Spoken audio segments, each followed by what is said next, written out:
jot jeunes yi engagé wu en politique ànd ko ak le président Alassane Niang président jiital wareef ñu bokk ko naataange askan wi di coalition électorale bu ñu boolee moom di war a jóg ñëw ci yéen di leen nuyu di waxtaan ak yéen di leen wax seen doomu Thiès seen mbokk dëkk bu dëkk Grand Sandi moo jóg soxla te yaakaar naa ni kuy xaaraani sa kër dafa dëggul ñun nag ñi ngi ñuy taxaw tàllal leen loxo di leen wax ngeen ñëw ànd ak ñun au soir du 31 juillet ngeen jël seen carte sànnil ko naataange askan wi ndax ngeen am ay député yu leen mën a taxawal défendre leen ci biir assemblée bi indil leen ay proposition indil leen programme boo xamante ni buy teg Sénégal sur les rails la kon ñu ngi leen di woo ngeen wax ngeen génn adhéré ñu ngi leen di gërëm di leen sant.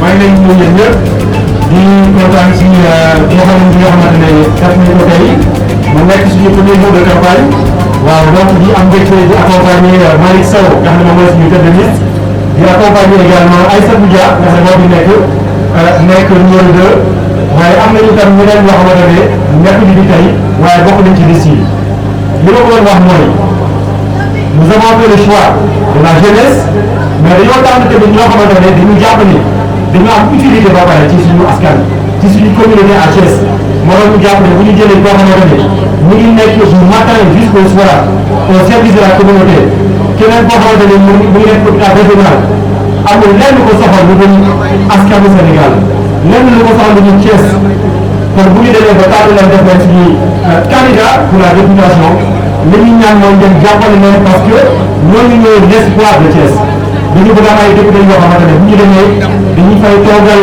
askanu Thiès nekk foofu au nom de la circonscription de Thiès nekk foofu dans l'intérêt du département de Thiès moo tax ñu tànn la jeunesse mais ñu tànn ñoo xamante ne ils sont déjà au service de la communauté donc ñu leen di woo ngeen jël seen i confiance ak seen i carte ngeen sànni leen ko parce que boo leen ko defee xamal nañ ne seen bopp ngeen ko defal donc ñu leen di ñaan au soir du 31 juillet incha allah Malick Sow en tant que tête de liste Aïssatou Dia ku mel ni Aloïs Baye ku mel ni Aïssatou Dore ngeen jël seen i confiance dénk leen ko parce que boo leen ko defee rek di ngeen ci gis jërë ngeen jëf.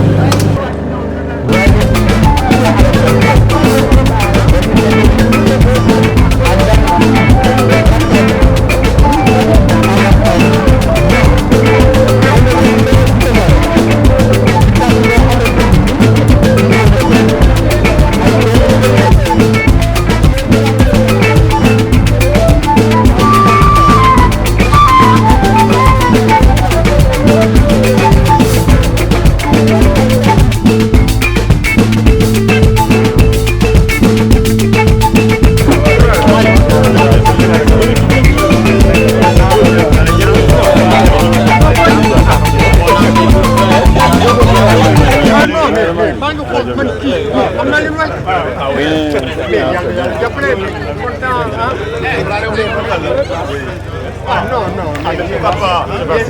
Mais non, on vous invite à une partie si vous le voulez bien. Oui, papa.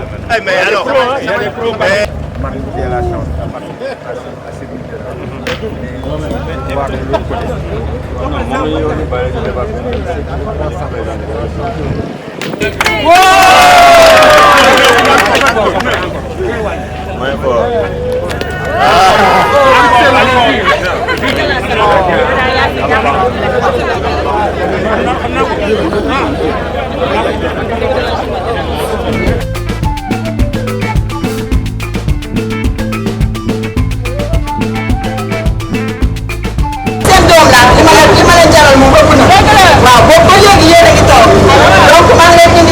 le président Alassane Niang mu nekk le porte-parole de la coalition Natangué bi ñu bokk di dem élection législative bi 2022 di leen ñaan nag comme comme da ngeen ma jàpp comme seen doom ngeen sànni suñu carte bi ngeen sànni ko waa naataange askan bi da ngeen ko xamle bu baax ñun ci teg waa premier ministre muy Malick Sow ngeen xamle ko Malick Sow moo nekk tête de liste départementale bu Thiès donc ngeen sànni seen doom carte naataange askan bi te yéen da ngeen ko xamle bu baax a baax a baax maa ngi leen di gërëm di leen Messieurs, dames, vous qui nous suivez, où que vous soyez à travers le monde, c'est la sortie en phase 1, c'est la première sortie du président Alassane Nia de Djitel Waref, par ailleurs vice-président de la conférence des leaders de la coalition Natangué.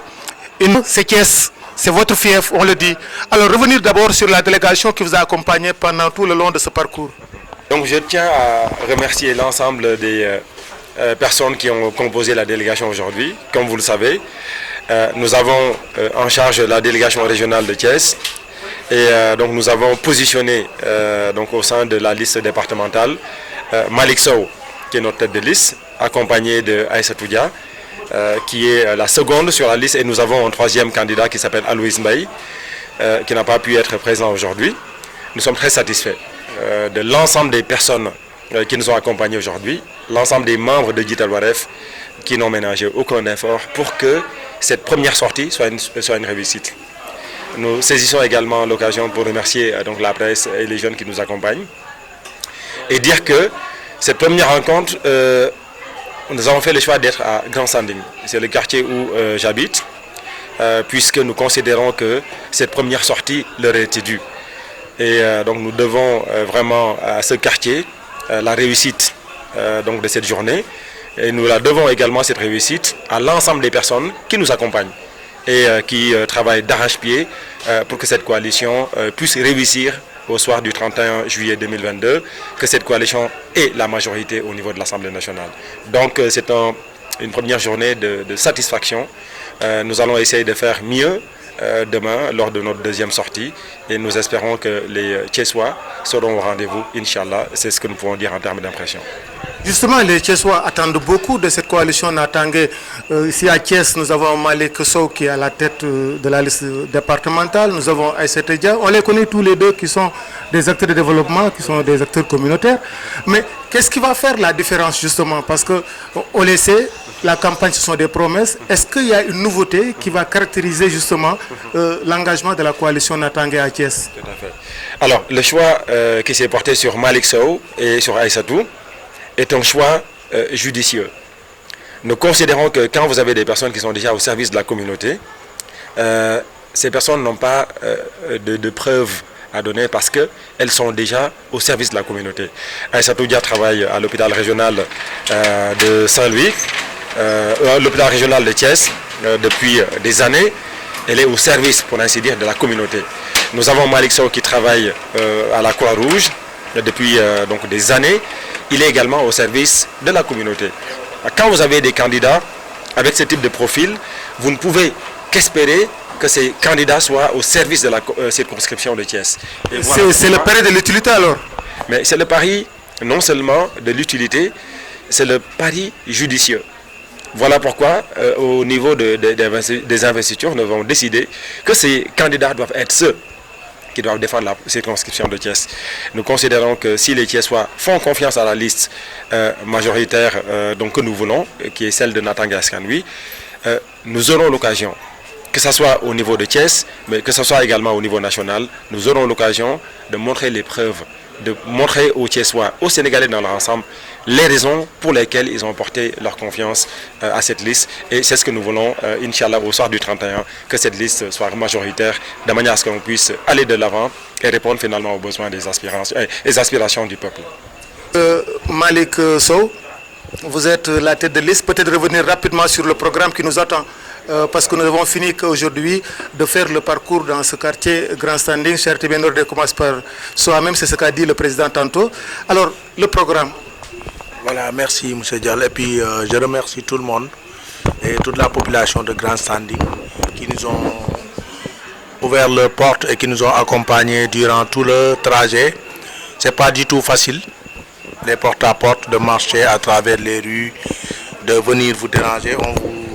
On vous demande surtout de nous comprendre, c'est les effets de la campagne. Maintenant, le programme se poursuit. Demain, on sera à Grand Thiès Donc demain à 16h, Inch'Allah, on sera à Grand Thiès. On va démarrer la caravane et les proximités par le quartier Somme, qui est un quartier qui est à proximité de Grand Thiès. On va descendre à Nietikad, sillonner les rues du marché jusqu'au rond-point Normandie. Après, on va prendre côté mosquée Mouride, qui fait partie aussi de Grand Thiès. Et pour terminer notre marche à Concorde. Là, on va sillonner tout le quartier Grand Thiès et on appelle encore les militants à nous accompagner. Tout début est difficile. Ça se voit aujourd'hui, ça a été un peu difficile avec quelques réglages à faire pour demain. Et Inch'Allah, on s'y attelle avec tout le staff. On va s'y mettre et demain, Inch'Allah, ça promet. Demain sera prometteur et Inch'Allah, on va faire une bonne caravane. Merci beaucoup. donc li ñu ko waxee léegi ci wala ci tubaab ñu ci tënk rek bëccëgu tey bi nga dikk ñu ci li nga xam ne mooy ni mu tëddee waaye tamit yëg-yëg bi nga ci am parce que mooy sa première sortie ci cadre campagne fii ci Sénégal nga yor kàddu naataange mais tamit nekk président bi nga xam ni moom moo jiital wareef loolu lépp tey dañ ko dundee. waaw donc ñu ngi sant borom bi di kontaan ci suñu première sortie ndax li nga xamante ne moom la ñu def tey dañ ko tàmbalee suñu quartier ndax Wolof Njaay dafa ne béy ci say wayu tànk loolu mooy waral ñu commencé tey Grand Standing di am mbégte bu baax a baax ci li nga xamante ne moom la ñu gis ndax boo nekkee ci ab gox wala nga nekk ci benn quartier boo xamante ne soo jógee ñoom ñëpp jóg di ànd ak yow loolu da ngay sant suñu borom moo tax ñëpp ñi nga xamante ne jóg nit ñi ànd ak ñun tey ñu ngi leen di gërëm muy waa Grand Standing ak ñi nga xamante ne ñoo nekk aux alentours mooy waa Sofraco ak yeneen quartiers yi nga xamante ne soriwuñu Grand Standing waaw mbégte bu am solo li ñu am nag tey di wax ni ñi ñu àndal li tax ñu tànn leen muy Malick Sow nekk tête de liste départementale waaye aussi Aïssatou Dia nekk koo xamante ne mi ngi liggéey hôpital régional ñooñu li tax ñu tabb leen ñu nekk suñu liste c'est parce que dañu jàpp ne booy ut koo xamante ne am nga ci moom yaakaar da ngay ut koo xamante ne mi ngi liggéeyal askan bi ba pare